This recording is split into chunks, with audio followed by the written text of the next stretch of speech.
सोचिए, अगर किसी कंपनी को अपने ग्राहकों, प्रतियोगियों और पूरे मार्केट की सही जानकारी समय पर मिल जाए, तो उसके फैसले कितने बेहतर हो सकते हैं। यही काम करता है मार्केटिंग मैनेजमेंट इंफॉर्मेशन सिस्टम यानी MMIS। लेकिन सवाल है कि MMIS आखिर काम कैसे करता है? इसे समझने के लिए हमें इसके 4 मुख्य हिस्सों को समझना होगा। सबसे पहला हिस्सा है एनवायरनमेंट यानी कंपनी का वातावरण। इसमें कंपनी के अंदर का माहौल, जैसे कर्मचारियों की स्थिति, संसाधन और नीतियां शामिल होती हैं। इसके साथ साथ बाहरी वातावरण भी आता है, जैसे ग्राहक, प्रतियोगी, सरकार, नई तकनीक, अर्थव्यवस्था और सामाजिक बदलाव। क्योंकि यह वातावरण लगातार बदलता रहता है, इसलिए कंपनी को भी समय समय पर खुद को बदलना पड़ता है। अगर कंपनी ऐसा नहीं करेगी, तो बाजार में टिकना मुश्किल हो जाएगा। अब आता है दूसरा हिस्सा, इंफॉर्मेशन कलेक्शन एंड एनालिसिस यानी जानकारी इकट्ठा करना और उसका विश्लेषण करना। यह MMIS का सबसे महत्वपूर्ण भाग है। इसका काम केवल डेटा जमा करना नहीं, बल्कि उसे समझकर उपयोगी जानकारी में बदलना भी है। इस हिस्से के 3 प्रमुख स्रोत होते हैं: इंटरनल रिपोर्टिंग, मार्केटिंग इंटेलिजेंस और मार्केटिंग रिसर्च। सबसे पहले बात करते हैं इंटरनल रिपोर्टिंग की। इसका मतलब है कंपनी के अंदर होने वाले रोजमर्रा के कामों से जानकारी इकट्ठा करना। जैसे हर दिन कितनी बिक्री हुई, कितने ग्राहक आए, कितना स्टॉक बचा, कितना मुनाफा हुआ या किस प्रोडक्ट की सबसे ज्यादा बिक्री हुई। होटल इंडस्ट्री में इसका उदाहरण बहुत आसान है। हर दिन ये रिकॉर्ड किया जाता है कि कितने कमरे बिके, कितने कमरे खाली रहे, रेस्टोरेंट की बिक्री कितनी हुई, कॉन्फ्रेंस हॉल से कितनी कमाई हुई और कुल राजस्व कितना रहा। इसके बाद इन सभी रिपोर्ट्स को जोड़कर साप्ताहिक और मासिक रिपोर्ट तैयार की जाती है। इन्हीं रिपोर्ट्स के आधार पर होटल मैनेजमेंट अगले फैसले लेता है। यही प्रक्रिया ट्रैवल इंडस्ट्री में भी होती है। ट्रैवल एजेंसियां ये देखती हैं कि कौन से पैकेज सबसे ज्यादा बिक रहे हैं, किस डेस्टिनेशन की मांग बढ़ रही है, किस सीजन में सबसे ज्यादा बुकिंग आती है और किस ग्राहक वर्ग से सबसे ज्यादा कमाई हो रही है। इस जानकारी के आधार पर वे अपनी नई रणनीति तैयार करती हैं। इसके बाद आता है मार्केटिंग इंटेलिजेंस। इसका मतलब है कंपनी के बाहर की दुनिया से लगातार जानकारी इकट्ठा करना। इसमें प्रतियोगियों की गतिविधियां, ग्राहकों का व्यवहार, सरकारी नीतियां, आर्थिक बदलाव, बाजार की रिपोर्ट, समाचार, रिसर्च रिपोर्ट, सप्लायर, डीलर और इंडस्ट्री एक्सपर्ट्स जैसी कई स्रोतों से जानकारी ली जाती है।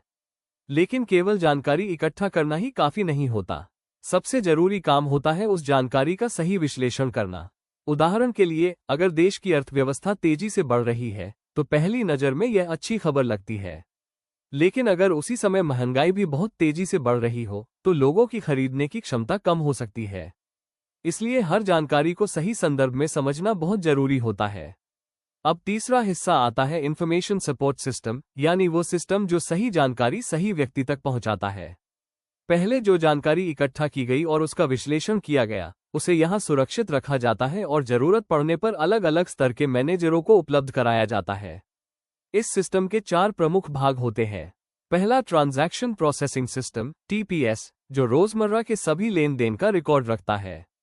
दूसरा मैनेजमेंट इंफॉर्मेशन सिस्टम MIS, जो मैनेजरों के लिए नियमित रिपोर्ट तैयार करता है। तीसरा डिसीजन सपोर्ट सिस्टम DSS, जो कठिन परिस्थितियों में अलग अलग विकल्पों का विश्लेषण करके बेहतर निर्णय लेने में मदद करता है। और चौथा एग्जीक्यूटिव सपोर्ट सिस्टम S, जो कंपनी के उच्च अधिकारियों को बड़ी रणनीतिक योजनाएं बनाने के लिए आवश्यक जानकारी उपलब्ध कराता है। अब आते हैं चौथे और अंतिम हिस्से पर, जिसे मार्केटिंग मैनेजर्स कहा जाता है।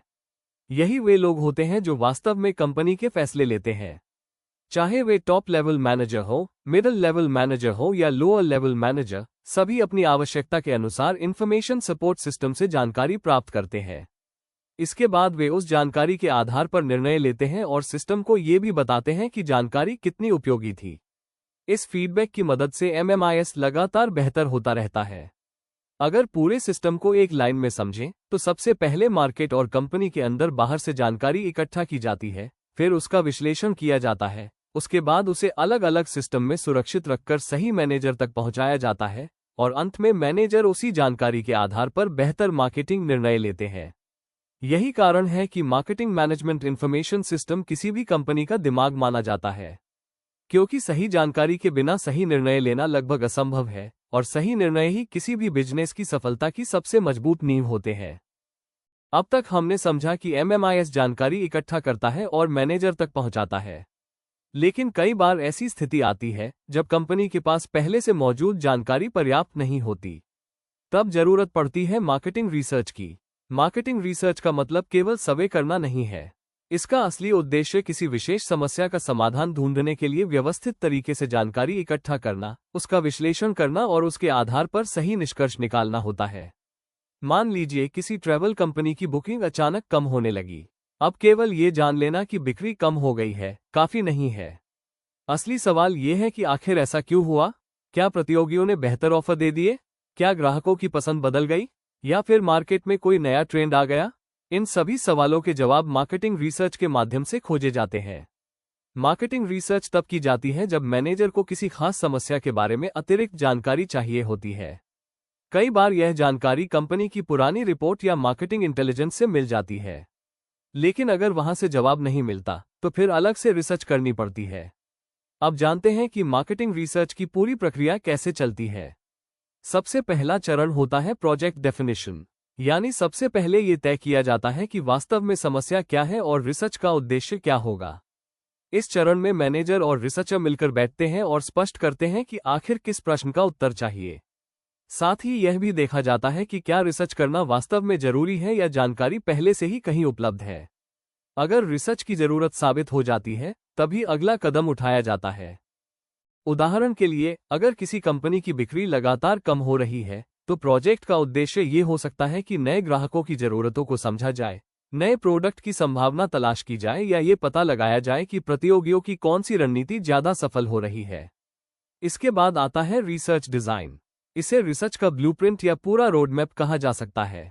इसमें पहले से तय किया जाता है कि जानकारी कहां से मिलेगी, किस प्रकार की रिसर्च होगी, किन लोगों से जानकारी ली जाएगी और डेटा कैसे एकत्र किया जाएगा। रिसर्च डिजाइन में सबसे पहले तय होता है स्टडी डिजाइन, यानी रिसर्च किस प्रकार की होगी। अगर किसी समय विशेष पर लोगों की राय जाननी हो तो क्रॉस सेक्शनल स्टडी की जाती है।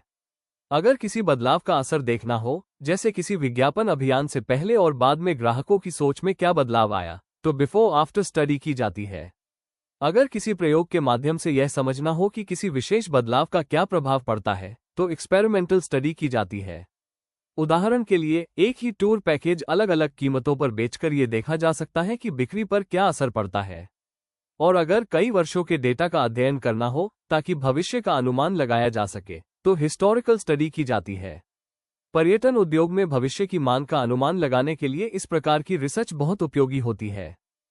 अब आता है सैम्पलिंग। क्योंकि हर व्यक्ति से जानकारी लेना संभव नहीं होता, इसलिए पूरी आबादी में से कुछ ऐसे लोगों का चयन किया जाता है जो पूरे समूह का सही प्रतिनिधित्व करते हों। इसी प्रक्रिया को सैम्पलिंग कहा जाता है। उदाहरण के लिए, अगर भारत आने वाले विदेशी पर्यटकों की पसंद जाननी हो तो सभी पर्यटकों का इंटरव्यू नहीं लिया जाएगा, बल्कि कुछ चुने हुए पर्यटकों से जानकारी लेकर पूरे समूह के बारे में निष्कर्ष निकाला जाएगा। इसके बाद आता है मेजरमेंट, यानी यह तय करना कि कौन कौन सी जानकारी एकत्र करनी है और कितनी मात्रा में करनी है।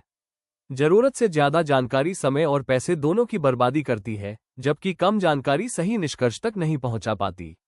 इसलिए केवल वही डेटा एकत्र किया जाता है जो वास्तव में उपयोगी हो। अब सबसे महत्वपूर्ण चरण आता है डेटा कलेक्शन, यानी डेटा एकत्र करना। डेटा दो प्रकार का हो सकता है।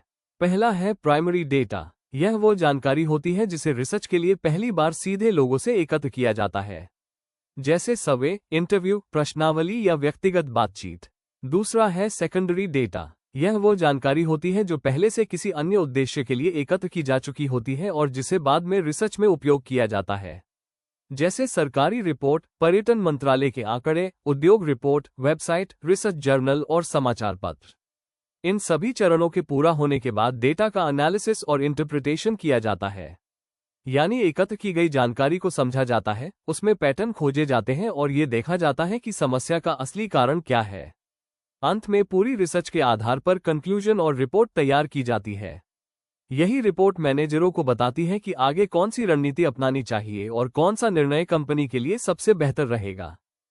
याद रखिए, मार्केटिंग रिसर्च केवल डेटा इकट्ठा करने का काम नहीं है। इसका असली उद्देश्य सही समस्या को पहचानना, उसके पीछे के कारणों को समझना और तथ्यों के आधार पर ऐसा समाधान देना है जिससे कंपनी भविष्य में बेहतर और अधिक सफल निर्णय ले सके। अब तक हमने समझा कि मार्केटिंग रिसर्च कैसे शुरू होती है और डेटा कैसे इकट्ठा किया जाता है।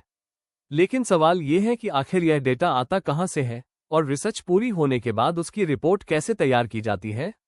आइए इसे आसान भाषा में समझते हैं। सबसे पहले बात करते हैं सेकेंडरी डेटा सोर्सेस की।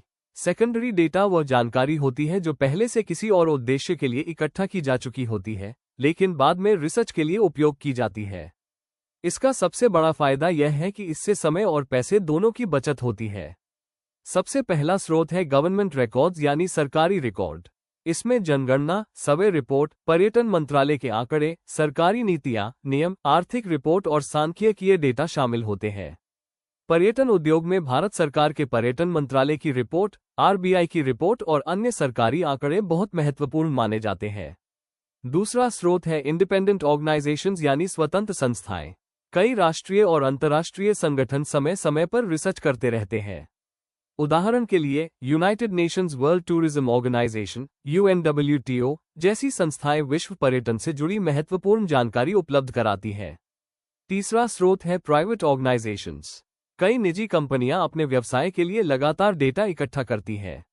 जैसे अमेरिकन एक्सप्रेस, थॉमस कुक और अन्य बड़ी ट्रैवल कंपनियां यात्रियों की पसंद, खर्च और यात्रा के रुझानों पर अध्ययन करती रहती है। ये जानकारी बाद में रिसर्च के लिए उपयोगी बन जाती है। चौथा स्रोत है यूनिवर्सिटीज एंड रिसर्च इंस्टीट्यूट्स। विश्वविद्यालयों और शोध संस्थानों में किए गए रिसर्च प्रोजेक्ट, PhD थीसिस और अकादमिक अध्ययन भी महत्वपूर्ण जानकारी प्रदान करते हैं। पर्यटन क्षेत्र में कई विश्वविद्यालय लगातार नए शोध करते रहते हैं। पांचवा स्रोत है मीडिया। समाचार चैनल, अखबार, मैगजीन और डॉक्यूमेंट्री भी अच्छी गुणवत्ता की जानकारी देते हैं। उदाहरण के लिए अमरनाथ यात्रा, कैलाश मानसरोवर यात्रा या चारधाम यात्रा पर प्रकाशित रिपोर्टों से पर्यटन से जुड़ी नई जानकारी मिलती रहती है। छठा स्रोत है रिसर्च जर्नल्स। ये वैज्ञानिक तरीके से प्रकाशित शोध पत्र होते हैं जिनमें गहराई से किए गए अध्ययन और प्रमाणित जानकारी होती है, इसलिए रिसर्चर इनका काफी उपयोग करते हैं। सातवां और आज के समय का सबसे लोकप्रिय स्रोत है वेबसाइट्स। इंटरनेट पर सरकारी website, research portal, industry report और विश्वसनीय वेबसाइटों से भी बड़ी मात्रा में उपयोगी जानकारी प्राप्त की जा सकती है। लेकिन अगर सेकेंडरी डेटा पर्याप्त ना हो तो रिसर्चर प्राइमरी डेटा एकत्र करते हैं। इसका एक प्रमुख तरीका है ऑब्जर्वेशन यानी निरीक्षण। इसमें रिसर्चर लोगों के व्यवहार को सीधे देखकर जानकारी इकट्ठा करता है। उदाहरण के लिए किसी होटल में ये देखा जा सकता है कि सबसे ज्यादा किस प्रकार के ग्राहक आते हैं, वे कितना समय रुकते हैं, कौन सी सेवाएं ज्यादा उपयोग करते हैं या किस प्रकार का भोजन सबसे ज्यादा पसंद करते हैं। इसी तरह किसी पर्यटन स्थल या एयरपोर्ट पर भी पर्यटकों के व्यवहार का निरीक्षण करके महत्वपूर्ण जानकारी प्राप्त की जा सकती है। हालांकि यह तरीका समय लेने वाला होता है और इसमें प्रशिक्षित लोगों की आवश्यकता होती है। अब बात करते हैं रिसर्च रिपोर्ट की। जब पूरी रिसर्च पूरी हो जाती है तब उसकी एक विस्तृत रिपोर्ट तैयार की जाती है। इस रिपोर्ट के 3 मुख्य भाग होते हैं। पहला भाग होता है इंट्रोडक्टरी पार्ट। इसमें भूमिका, एग्जीक्यूटिव समरी, अध्यायों की सूची, तालिकाएं, चित्र, धन्यवाद और अन्य प्रारंभिक जानकारी शामिल होती है। दूसरा और सबसे महत्वपूर्ण भाग होता है रिपोर्ट प्रॉपर। इसमें पूरी रिसर्च का विवरण दिया जाता है, जैसे समस्या क्या थी, साहित्य समीक्षा, रिसर्च डिजाइन, डेटा विश्लेषण, परिणाम और निष्कर्ष। साथ ही सभी संदर्भ और बिब्लियोग्राफी भी इसी भाग में शामिल होते हैं। तीसरा भाग होता है अपेंडिसेस। इसमें वे अतिरिक्त जानकारी, प्रश्नावली, चार्ट, तालिकाएं और अन्य दस्तावेज रखे जाते हैं जो मुख्य रिपोर्ट में शामिल नहीं किए जाते, लेकिन भविष्य में आवश्यकता पड़ सकती है। अब जानते हैं कि टूरिज्म इंडस्ट्री में मार्केटिंग रिसर्च किन किन क्षेत्रों में उपयोग की जाती है। सबसे पहला क्षेत्र है मेजरिंग पास्ट एंड प्रेजेंट, यानी यह जानना कि अभी तक क्या हुआ है। इसमें पर्यटकों की संख्या, ब्रांड की लोकप्रियता, बिक्री, विज्ञापन का प्रभाव, ग्राहक प्रोफाइल, सेवा की गुणवत्ता और कंपनी की छवि का अध्ययन किया जाता है। दूसरा क्षेत्र है प्रिडिक्टिंग फ्यूचर। इसमें भविष्य की यात्रा योजनाओं, पर्यटकों की संभावित मांग और आने वाले ट्रेंड का अनुमान लगाया जाता है। इसी आधार पर कंपनियां अपने नए पैकेज और मार्केटिंग रणनीतियां तैयार करती हैं। तीसरा क्षेत्र है क्रिएटिंग फ्यूचर। इसमें नए प्रोडक्ट विकसित करना, पुराने प्रोडक्ट में सुधार करना और ग्राहकों की बदलती जरूरतों के अनुसार नई सेवाएं तैयार करना शामिल होता है। चौथा और अंतिम क्षेत्र है अंडरस्टैंडिंग मार्केट, यानी बाजार और ग्राहकों को गहराई से समझना। इसमें मार्केट सेगमेंटेशन, ग्राहकों की पसंद, खरीदने की आदतें, सोच और निर्णय लेने के कारणों का अध्ययन किया जाता है। इससे कंपनियों को सही ग्राहक वर्ग चुनने और बेहतर मार्केटिंग रणनीति बनाने में मदद मिलती है। याद रखिए, मार्केटिंग रिसर्च का उद्देश्य केवल डेटा इकट्ठा करना नहीं है। इसका असली लक्ष्य बाजार को समझना, ग्राहकों की जरूरतों को पहचानना, भविष्य का अनुमान लगाना और ऐसे निर्णय लेने में मदद करना है जो कंपनी को लंबे समय तक सफलता दिला सके।